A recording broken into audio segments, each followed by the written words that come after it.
الحمد لله رب العالمين والعاقبة للمتقين ولا عدوان إلا على الظالمين وأشهد أن لا إله إلا الله وحده لا شريك له وأشهد أن محمدا عبده ورسوله صلوات الله والسلام عليه وعلى آله وصحبه أجمعين أما بعد. So we continue إخوان بإذن الله تعالى with where we left off, reading through these last ahadith in the chapter of Babu Sawmi Tatawwu' wa ma nuhiya an sawmihi, the chapter of the voluntary fasts and that which is impermissible to fast, or that which has been prohibited to fast. In the works of Ibn Hajar rahimahullah ta'ala, Bulugh Al Maram. And we're going to reach up to the hadith that pertains to the woman fasting with her husband's permission. This is the hadith of Abu Hurairah radiyallahu ta'ala anhu أن رسول الله صلى الله عليه وسلم قال لا يحل للمرأة أن تصوم وزوجها شاهد إلا بإذنه متفق عليه واللفظ للبخاري زاد أبو داود غير رمضان.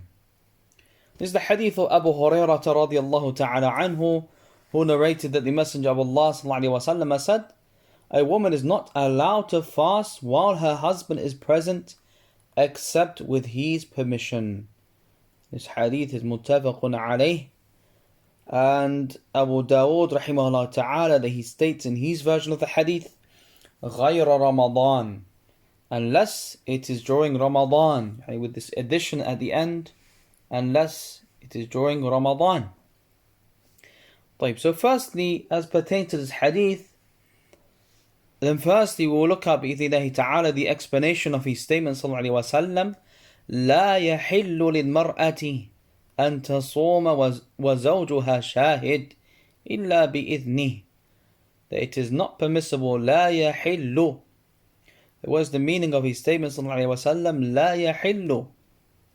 So Ibn Uthaymeen rahimahullah ta'ala mentions بمعنى يحرم, it is impermissible.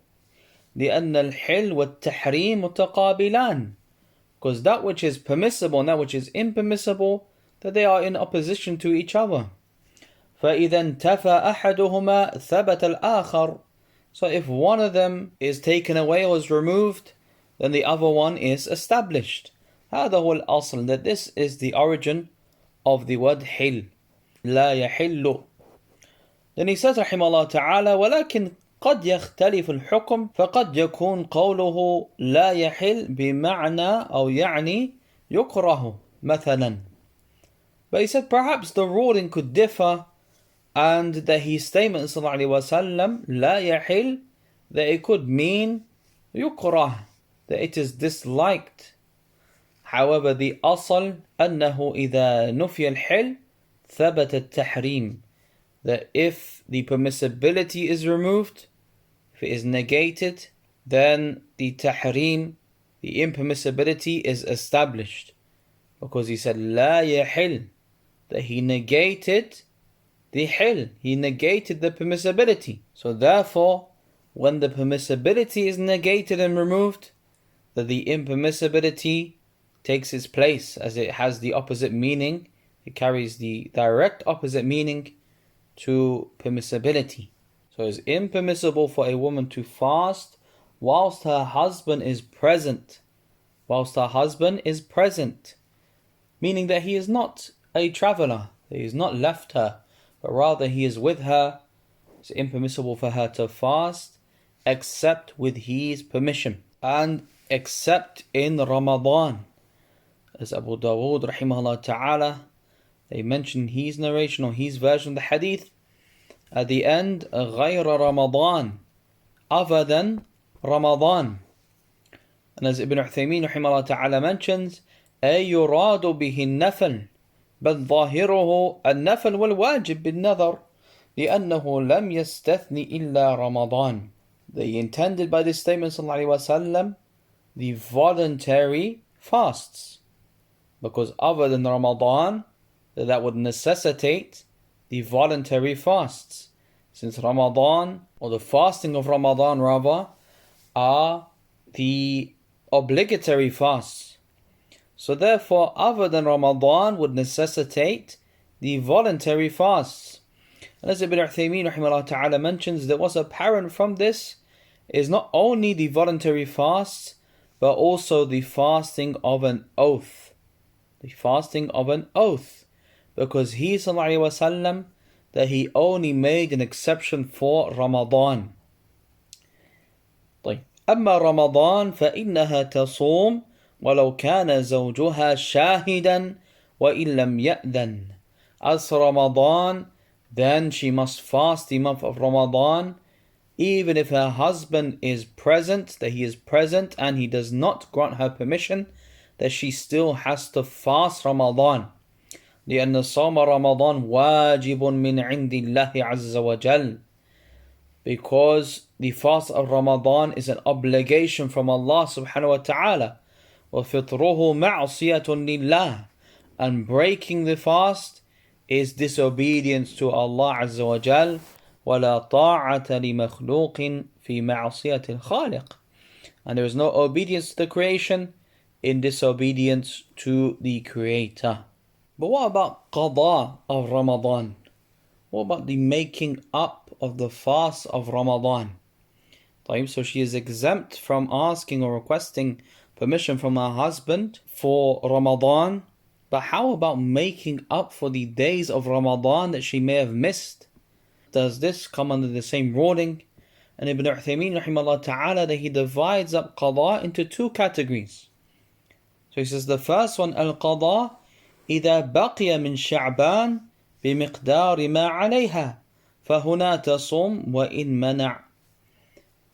That if she was making qada, if she was making up for the days that she had missed in Ramadan, however, there does not remain from Sha'ban except the days that are due upon her.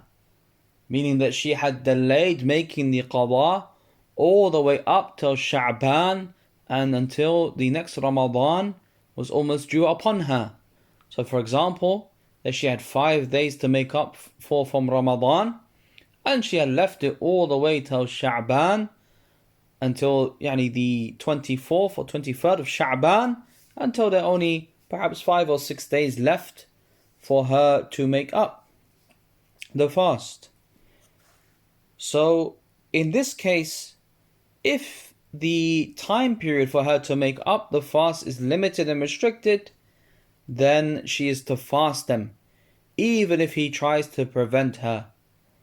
So she does not need to seek his permission, and she is to fast them. It's an obligation upon her, because the next Ramadan is about to enter, and she has to make qada before the next Ramadan begins. So therefore she is to fast them, even if he tries to prevent her from doing so.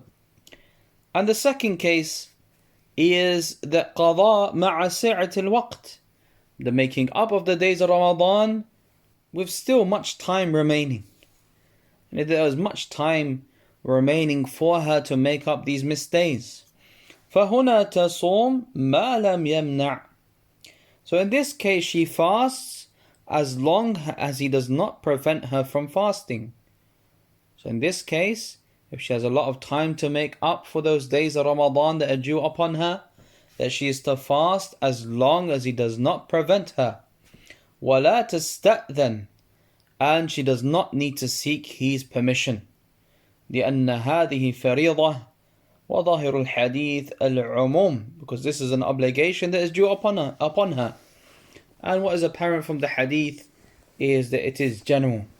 ولكن الفرق بينه وبين الفرض الضيق أن الفرض الضيق وإن منع فإنها تصوم. So the difference between this, the second type and the first type, is that the first type, when the time period is restricted, that if he forbids her and tries to prevent her from fasting, then she is still to fast. However, if she has plenty of time, then he is able to prevent her. That she fasts, however, he is able to prevent her from fasting. And the difference between this and between whether she is fasting a voluntary fast is that on top of that, she has to also seek his permission.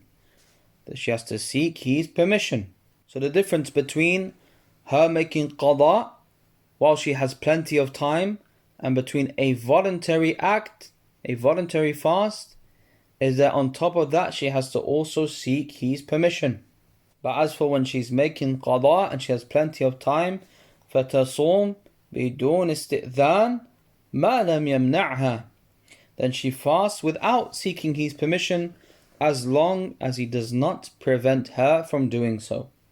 وَيَقُولُ لَهَا إِنَّ الْوَقْتَ أَمَامَكِ وَاسِعٌ, and he says to her that there's plenty of time ahead of you. There's plenty of time ahead of you, يعني to make qada'in. فَلَهُ الْحَقِّ, so for him, he has a right in relation to this. وَلِهَذَا كَانَتْ عَائِشَةَ رَضِيَ اللَّهُ عَنْهَا لَا تَصُومُ مَا عَلَيْهَا إِلَّا فِي شَعْبَانٍ لِمَكَانِ رَسُولِ اللَّهِ صَلَّى اللَّهُ عَلَيْهِ وَسَلَّمَ مِنْهَا. And due to this, Aisha radiallahu ta'ala anha, that she would not fast that which was due upon her by way of qada, except for in Sha'ban, except for in the month of Sha'ban, due to the station that the Prophet ﷺ had in relation to her. So moving on, ya ikhwan, to the fawaid of this hadith, the benefits that we take from this hadith. Then first of all, the first benefit that Ibn Uthaymeen rahimahullah ta'ala mentions, عظم حق الزوج على الزوجة, the tremendous right that the husband has over his wife. فحق الزوج على الزوجة أعظم من حقها عليه, so the right that the husband has over his wife is greater than the right that she has over him. وهو كذلك وجهه أنها منعت من الصوم إلا بإذنه, and the angle of this is that she is prevented from fasting a voluntary fast except with his permission. أما الزوج فله أن يصوم بدون إذنها, but as for the husband, then for him is to fast without seeking her permission. ويدل لهذه الفائدة قوله تعالى, and that which is an evidence for this benefit is the statement of Allah subhanahu wa ta'ala, وَلَهُنَّ مِثْلُ الَّذِي عَلَيْهِنَّ بِالْمَعْرُوفِ وَلِلرِّجَالِ عَلَيْهِنَّ دَرَجَةٌ وَلِلرِّجَالِ عَلَيْهِنَّ دَرَجَةٌ, in Surah Al-Baqarah. Allah subhanahu wa ta'ala said, and due to the wives is similar to what is expected of them, according to what is reasonable, but the men have a degree over them. The men have a degree over them, يعني a degree of responsibility over them. So he says, rahimahullah, وَلَوْ تَسَاوَى الرَّجُلُ وَالْمَرْأَةِ فِي هَذَا لَمْ يَكُنْ لَهُ عَلَيْهَا دَرَجَةٌ, that if men and women were equal in relation to this, then he would not have a degree of responsibility over her. وَلِذَلِكَ دَائِمًا الرَّجُلُ طَالِبٌ وَالْمَرْأَةُ مَطْلُوبَةٌ, and this is why that we always find that the man is the one who is seeking and the woman is مطلوبة, she is the one who is being sought. حتى إن النساء الآن كثر سؤالهن لماذا يكون للرجال حور العين في الجنة. And he says rahimahullah ta'ala, and we'll mention this bi'idhnillah, as it's a nice a side point and benefit within the benefit that he brings rahimahullah, that he says that nowadays we find that the women, that they often ask that why do the men have hur al-ain in Jannah? That why do the men have hur al-ain in Jannah? So he says rahimahullah ta'ala in response to this is that the nisa of Jannah, the women of Jannah, that they are أفضل من الحور العين وأطيب, that the women of Jannah, that they are better than the حور العين, that they are better than the حور العين. And he says رحمه الله وكذلك الرجال في الجنة أفضل مما لو قدر أن هناك رجالا من رجال الجنة. And likewise the men in Jannah, that they are better if Allah Azza wa Jal wills that there will be men in يعني the men of Jannah, that the men in this dunya that will enter into Jannah bi'idhnillahi ta'ala, that they are better than those men لأن الله وصف الولدان فقال, because Allah Azza wa Jal, that He described the children and He said, إِذَا رَأَيْتَهُمْ حَسِبَتَهُمْ لُؤْلُؤًا مَنْثُورًا, that if you see them, that you will consider them to be like pearls. And this is in relation to the children. فَمَا بَالُكَ بِالْأَسْيَادِ. So what about the men? طيب. والحاصل, so in conclusion, أن حق الزوج أعظم من حق المرأة, that the right of the husband, that it is greater than the right of the wife. حتى إن النبي صلى الله عليه وسلم قال, to the extent that the Prophet صلى الله عليه وسلم said, لو أمرت أحدا أن يسجد لأحد لأمرت الزوجة أن تسجد لزوجها, that if I had commanded anyone to prostrate to anyone, I would have commanded that the wife prostrate to her husband. The hadith as collected by Imam Ahmad rahimahullah. ولذلك كان حق الزوج مقدما على حق الولدان. And this is why that the right of the husband, that it is above the right of the parents. The right of the husband upon his wife is above that the rights of the parents have upon their daughter, who is his spouse. Allahumma illa inda darurah, except if there is a necessity. That generally speaking, the right that the husband has over his wife is greater than the right that her parents have over her, except for if there is a necessity. The second benefit that we get from this hadith, وجوب مراعاة الزوجة لحقوق الزوج, the obligation of the wife being considerate and having concern for the rights of her husband.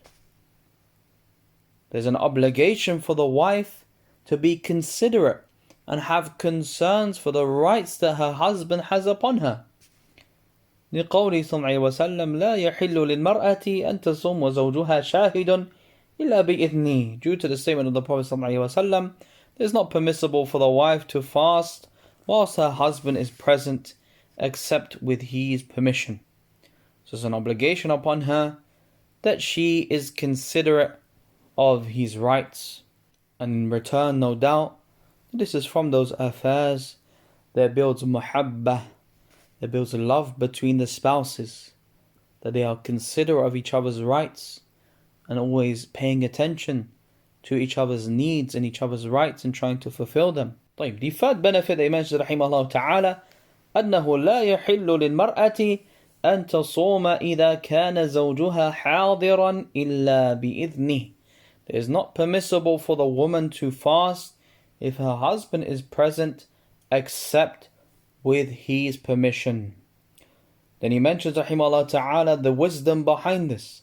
والحكمة من ذلك لأنه ربما يحتاج إلى الاستمتاع بها ويهاب أن يفسد عليها الصوم. That the wisdom behind this is that the husband may be in need of her. He may be in need of having relations with her, and he is worried that he may corrupt her fast, that he doesn't want to interfere with her fasting. وَهَذَا مِنْ تَمَامِ حَقِّهِ, and this is from the perfection of his rights. لأنها إذا صامت نفلا وهو حاضر بلا إذنه فإنه سيقع في حرج. Because if she was to fast a voluntary fast and her husband is present and she begins to fast without his permission, then he may find himself in difficulty. Why? Because he is بين أمرين. He is between two affairs. He is between two affairs. He has two difficult choices to make. إما أن يمتنع من الاستمتاع بها مع كونه مشتهيا لذلك, that either he just leaves off having relations with her even though he is in need of them and he desires them, وإما أن يفسد صومها, or he maybe corrupts and invalidates her fast. وكلا الأمرين فيهما حرج, and both affairs have difficulty in them. Both affairs are difficult affairs. As for the first one, then فَفِيهِ إِشْقَاقٌ عَلَى نَفْسِهِ, then within it is a burden upon himself, that he is burdening himself by being in need of fulfilling his desire with his wife and preventing himself from that. And as for the second choice, فَفِيهِ إِشْقَاقٌ عَلَى غَيْرِهِ, then within it is burdening other than him. مع الأثر النفسي الذي يتركه هذا الأمر إذا أفسد صومها, with this spiritual or personal effect that it will have, if he was to invalidate and corrupt her fast. ولهذا قطع النبي صلى الله عليه وسلم الأمر الذي يكون فيه إحراج الزوج, and due to this the Prophet صلى الله عليه وسلم, that he cut off the affair that will have within it burdening the husband or putting the husband in some sort of difficulty by giving him this difficult choice between these two options. Then he says rahimahullah ta'ala, وَلَوْ قَالَ قَائِلٌ, if a person was to say إِذَا صَامَتِ الْمَرْأَةُ نَفْلًا بِدُونِ إِذْنِ زَوْجِهَا وَقَالَتْ إِذَا أَرَادَنِي أَفْطِرْ. Then he says rahimahullah ta'ala, that how about if a woman was to fast a voluntary fast without the permission of her husband, and she says that if he wants me or if he needs me, then I will break my fast. So if a woman was to fast a voluntary fast without seeking the permission of her husband, and then she says, however, if he requests me, if he has a need for me, then I will break my fast. The answer is, the response to this is that the hadith is is general. لكن إذا علمت أنه آذن كأن تصوم وهو شاهد ولا يمنعها فهذا إذن سكوتي. However, if she knows that he would grant her permission and that she can fast whilst he is present and he doesn't prevent her from doing so, then this is what is known as a silent approval. It is a silent approval on his behalf. He has no issue with her fasting. وَلَوْ قِيلَ, and if it is said, لِمَاذا يَمْنَعُهَا مِنْ صِيَامِ النَّفْلِ أَلَيْسَ الْأَوْلَى أَنْ يَدَعَهَا تَطْلُبُ مَا عِنْدَ اللَّهِ. If it is said that why would he prevent her from fasting a voluntary fast?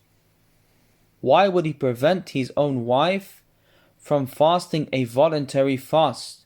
That is it not better and more befitting that he leaves her to fast as she is seeking that which is with Allah Azza wa Jal, that she is fasting this great act of ibadah for the sake of Allah subhanahu wa ta'ala? Is it not better that he leaves her to seek that? And the Shaykh rahimahullah ta'ala responds to this and says, حتى هذا أيضا تطلب فيه ما عند الله. قال النبي صلى الله عليه وسلم وفي بضع أحدكم صدقة. And he says, but even this affair, the affair of him requesting her or having a need for her, that this is also her seeking that which is with Allah Azza wa Jal. That her responding to his request for her is seeking that which is with Allah subhanahu wa ta'ala. For the Prophet sallallahu alaihi wasallam said, and in having relations with your wives is sadaqah. There is a sadaqah. The next benefit they mention rahimahullah ta'ala, أنه لا يحل للمرأة أن تسافر إلا بإذن زوجها من باب أولى ولو كان سفرها بمحرم. That it is not permissible for a woman to travel except with the permission of her husband, even if she be with a mahram. It is not permissible for her to travel except if she has the permission of her husband, and even if she is traveling alongside a mahram, such as for example she goes and travels with her father or her brother or her uncle, then it is not permissible unless she has the permission of her husband. And this is because if it is not permissible for her to fast whilst her husband is present, except with his permission, then no doubt that travel, that it is even more of a must that she seeks his permission. Then he says, rahimahullah ta'ala, فَإِن سَافَرَتْ فَهَلْ يَسْقُطُ حَقَّهَا مِنَ النَّفَقَةِ أَوْ لَا? That if she travels, then does the right that she has upon her husband to spend upon her, is that right removed or not? Then he says, rahimahullah ta'ala, إِن كَانَ بِغَيْرِ إِثْنِهِ فَلَا شَكْ أَنَّ حَقَّهَا مِنَ النَّفَقَةِ يَسْقُطُ مَعَ الْإِثْمِ. That if she travelled without his permission, then no doubt that her right to be spent upon, that it is removed from her, and likewise she is sinful. Then he says, rahimahullah ta'ala, and according to the madhab, that it is not permissible for her likewise to shorten her prayer like a traveller would, or for example to not fast in Ramadan like a traveller would, and all of those ahkam that apply to the musafir, to the one travelling. Why? Because her safar is considered as ma'asiyah, as disobedience. And he said, rahimahullah ta'ala, another issue, هل نقول في الحديث دليل على أن المرأة لا تصلي تطوعا وزوجها حاضر إلا بإذنه. That he says, rahimahullah ta'ala, that do we say that within the hadith is an evidence that likewise a woman cannot pray a voluntary prayer whilst her husband is present except with her permission? That do we say that this likewise applies, and just like it applies to the voluntary fast, that does it apply to the voluntary prayer, whereby she cannot pray if he is present except after she has sought his permission? And the Shaykh answers, rahimahullah ta'ala, he says, الظاهر أنه ليس كالصوم. That what is apparent is that it is not like fasting. The two cannot be compared. And that fasting that has a long time period. Hence the reason why it is not permissible for her to fast without his permission. There's no doubt the time period for it is a long time period. Whereas with the salah, that has a short time period or a shorter time period.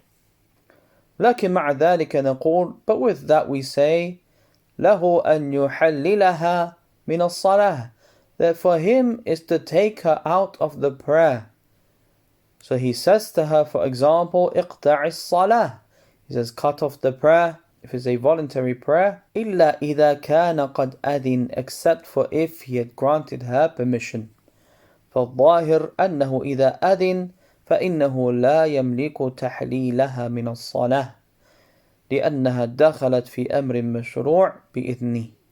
However, if he has granted her permission, then he is not able to request her to cut it off after she has begun and started an affair, commenced an affair that is allowed for her to do so, and she had sought his permission. And he says another important question, rahimahullah ta'ala, that he says, ما دمنا قلنا لا تصوم إلا بإذنه فهل يلزمه إذا استأذنته أن يأذن. That he says, rahimahullah ta'ala, that we have said, or we say, that she does not fast without his permission. Does it necessitate that if she was to seek his permission, that he has to grant it to her? If she seeks his permission, does he have to actually grant her permission? And the answer is, as he mentions, rahimahullah ta'ala, that as for if it is a voluntary fast, then he does not have to grant her permission. If it's a voluntary fast, then he does not have to grant her permission. Then he said, rahimahullah ta'ala, لكن في الحقيقة أنه محروم أن يمنعها من صوم النفل مع عدم حاجته إليها. But he says, in reality, that he is deprived when he prevents her from fasting a voluntary fast when he is not in need of her. And that he still prevents her and doesn't grant her permission even though he does not have a need for her. وَإِذْنُهُ لَهَا مُشَارَكَةً لَهَا فِي أَجْرِهَا. And granting her permission is aiding her and being complicit with her and having a share in the reward.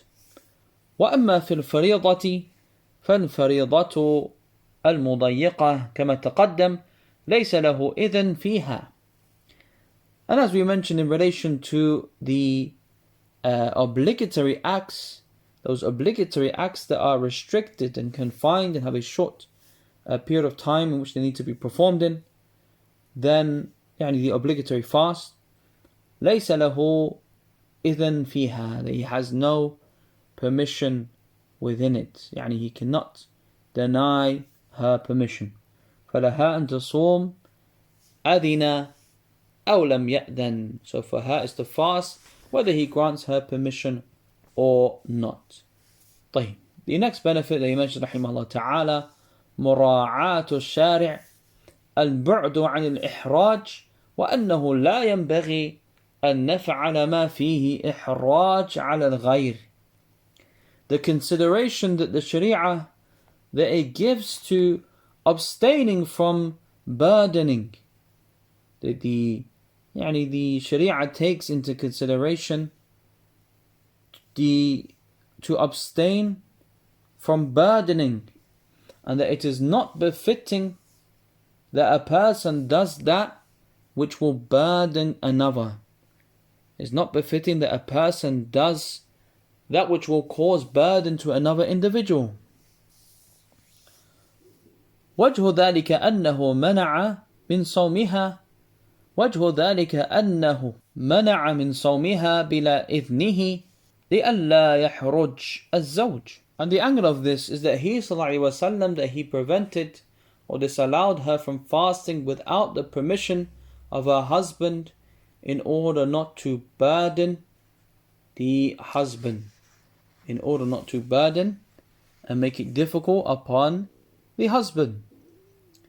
طيب, and the last benefit they mentioned رحمه الله تعالى أن المرأة لو صامت وزوجها شاهد بدون إذنه فصومها فاسد.